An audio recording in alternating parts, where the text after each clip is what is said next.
여러분 안녕하십니까? 좋은 아침입니다. 오늘 6월 12일 영 안에서 생기 넘치고 빛나는 이라는 제목으로 성경 말씀을 로마서 12장 11절을 보겠습니다. 한글 킹제임스 번역입니다. 일에는 게으르지 말고 영 안에서 열심을 내며 주를 섬기라. 저는 새 번역으로 보겠습니다. 열심을 내어서 부지런히 일하며 성령으로 뜨거워진 마음을 가지고 주님을 섬기십시오. 위 구절에서 열심을 내며 fervent라고 번역된 단어는 헬라어 제오로서 이는 액체에 열을 가해 끓이거나 또는 고체에 열을 가해 빛이 나게 하는 것을 의미합니다. 그러므로 영 안에서 열심을 낸다는 것은 당신이 영 안에서 하나님의 말씀이 끌어넘쳐 그것이 밖으로 빛나게 하라는 것을 의미합니다. 이것이 바로 모펫 번역본에서 빛을 유지하라. 이 모펫이라는 사람이 자기가 이 신약성경을 따로 번역한 책이 있는데요. 그래서 여기서 뭐라 하면 빛을 유지하라. 즉 maintain the glory. 바로 너의 안에는 그 영광의 빛을 계속 유지하라. 꺼지지 않게 하라. 그 빛이 흐려지지 않게, 약하지 않게 그걸 지속하라. 이렇게 했어요. 왜냐하면 당신의 삶에는 영의 빛이 있기 때문입니다. 뉴 킹 제임스 번역은 이렇게 말합니다. 내 자신을 영으로 계속 빛나게 하라. 확대 번역본은 이렇게 말합니다. 영이 빛나고 타오르며. 그래서 뉴 킹 제임스 번역에서는 내 자신을 영으로 계속 빛나게 하라. 또 영이 빛나고 타오르면서 be aglow and burning with the spirit. 그 영이 타오르게 하라. 이런 판단말도 썼어요. 이것이 바로 하나님께서 원하시는 것입니다. 그분께서는 당신이 나태하거나 힘이 없거나 온순하게, 즉 아주 얌전하게 아주 수동적으로 가만히 있기를 원하지 않으십니다. 그분께서는 당신이 영 안에서 항상 생기가 넘치며 생동감이 있고 환히 빛나기를 원하십니다. 어떤 사람들은 교회를 가거나 하나님의 일을 하는 데 있어 게으릅니다. 그들은 영적인 활동에 관심이 없습니다. 그렇게 하지 마십시오. 영혼 구원에 적극적이 되십시오. 다른 이들을 하나님의 집으로 오도록 독려하고 그들을 데려오는 일에 참여하십시오. 열정적으로 기도하고 잃어버린 영혼들을 위해 중보하십시오. 그것은 하나님의 자녀로서 당신이 해야 하는 복음의 사역 중 일부입니다. 당신은 그리스도의 대사이며 당신이 속해 있는 교회의 대사입니다. 그것을 절대로 잊어버리지 마십시오.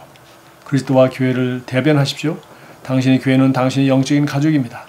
다른 이들을 그 가족 안으로 데려와서 당신을 세워주고 고양시켰던 하나님의 말씀을 그들도 똑같이 들을 수 있게 하십시오.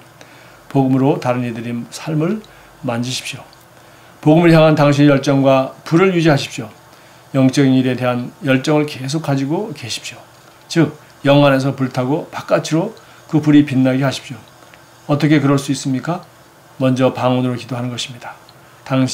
만일 당신이 영적으로 탁월하고 이 세상에서 지속적인 영향력을 갖기를 원한다면 방언으로 기도하는 질적으로 탁월한 시간, 즉 퀄리티 타임을 갖는 방법을 배우십시오. 자주 그런 시간을 가지십시오. 당신이 혼자 있을 때 게으르게 있거나 중요하지 않은 것들을 생각하는 대신 방언으로 기도하십시오. 또한 말씀을 공부하십시오. 당신의 자신을 말씀의 사역에 내어드리십시오.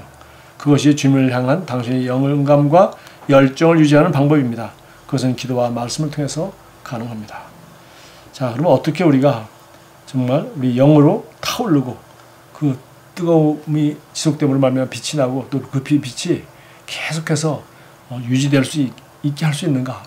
저절로 되는 것이 아니라 여기 세 가지를 했습니다. 첫째는 우리가 영으로 기도하십시오. 그래서 혼자 있을 때 게으르거나 시시한 일 하지 말고 요새 정말 스마트폰 때문에 정말 많은 짜투리 시간들을 정말 낭비하는 것, 생각을 끝없이 이렇게 방해를 받는 게 한두 가지가 아닌데요. 자, 그렇게 혼자 있을 때나 게으르거나 중요하진 않은 일을 생각하지 말고 방언으로 끊임없이 기도하십시오. 왜냐하면 우리는 영이요 혼을 가지고 있고 몸 안에 살고 있기 때문입니다. 두 번째는 이 영을 강하게 했으면 두 번째는 우리 혼을 말씀으로 새롭게 하기 위해서 어떻게 됩니까? 말씀을 공부하십시오. 그냥 우리가 말씀 성경 읽기표 따라 읽고 있는데 읽는 것도 중요하지요. 그러나 정말 여러분이 관심을 가지고 듣고 싶고 알고 싶고 얻고 싶은 지혜를 말씀에서 얻을 뿐만 아니라 그것을 공부해야 됩니다. 그리고 한 구절이라도 정말 내 삶에 적용하기 위하여 그 말씀을 오늘 아침에 읽을 거 다 읽었다라고 생각하지 마시고 그 중에서 한 구절이라도 내 삶에 하나님 직접 말씀하시고 보여주시고 가르쳐 주신 것을 적용해서 그 말씀대로 고쳐 나가야 됩니다. 그래서 말씀을 공부하십시오. 그리고 당신 자신을 말씀의 사역에 내어드리십시오. 이 말은 좀 설명이 필요한데요. 예, 우리가 말씀을 읽고 말씀을 고백하고 선포하고 또 말씀을 외우고 또 말씀을 여러 성경으로 이렇게 보고 하면 드디어 우리 그 행위가 드디어 말씀이 사역을 하도록, 말씀이 우리 영에 우리 생각을 바꿔주도록 말씀의 사역, 말씀의 일을 하도록 내 안에서, 내 혼 안에서, 내 영 안에서 하나님의 말씀이 일하도록 말씀의 사역에 자신을 내어드리십시오. 무슨 말인지 아시겠죠? 그래서 생각을 내어드린다는 것은 내가 그 생각을 하면 그 생각에, 내가 나쁜 생각을 하면 내가 나쁜 생각에 나를 내어드리는 것입니다. 내 생각을. 마찬가지로 하나님 말씀을 묵상하고 생각하면 하나님 말씀에 내 영혼을 내어드리는 것입니다. 그래서 하나님 말씀은 살아있고 운동력이 있기 때문에 영과 혼과 우리의 관절과 골수를 쪼개내어 우리를 변화시킵니다. 그러니까 즉 말씀이 하는 일에 자신을 양보하고 내어드리라는 겁니다. 그리고 이것은 기도와 말씀, 즉 늘 하는 말이지만 영으로 기도하고 그리고 말씀을 제대로 먹을 때 우리는 영감과 열정은 계속 유지될 것입니다. 참고성경으로 마태복음 5장 14절 했는데요. 너희는 세상의 빛이라 산 위에 있는 동네가 숨겨지지 못할 것이다. 예, 우리 빛나면 숨겨지지 못하죠. 누구가 묻습니다. 어떻게 당신은 그렇게 행복합니까? 어떻게 이런 어려움을 당하고도 당신은 꿋꿋이 이깁니까? 어떻게 당신은 이렇게 두려움이 전혀 없습니까? 예, 어떻게 이렇게 담대합니까? 예, 산 위의 동네이기 때문에 숨겨지지 못할 것이고 세상의 빛이기 때문에 어둠 속에 있는 사람들이 더 밝은 빛을 보고 원하게 될 것입니다. 그렇게 해서 우리는 그렇게 관심을 갖는 사람들에게 그리스도의 복음을 전하고 우리 안에 계신 그리스도 영광의 소망을 드러낼 수 있습니다. 그리고 이사야서 60장 1절 일어나 빛을 발하라고 하는 유명한 말씀이죠. 자, 기도하겠습니다. 사랑하는 아버지, 저를 믿음 있는 자로 바라보시고 화해의 사역으로 부르시니 감사드립니다. 저는 오늘 제 영 안에서부터 열정적이고 생기가 넘치며 빛을 나타냅니다. 제가 속한 세상에 복음을 전파하기 위해 불타고 있으며 준비가 되어 있습니다. 제 안에서 저를 통해 당신의 빛을 밝게 비추시니 감사드립니다. 예수 이름으로 기도합니다. 아멘. 여러분, 이렇게 준비하고 하루를 시작할 때 주 안에서 하나님이 세상의 빛으로 산 위에 있는 동네로서 숨겨지지 않고 빛이 나도록 여러분의 사업과 여러분의 학업과 여러분의 삶에 그분의 영광을 드러낼 것입니다. 그분의 은혜와 풍성함을 드러낼 것입니다. 좋은 하루 보내십시오.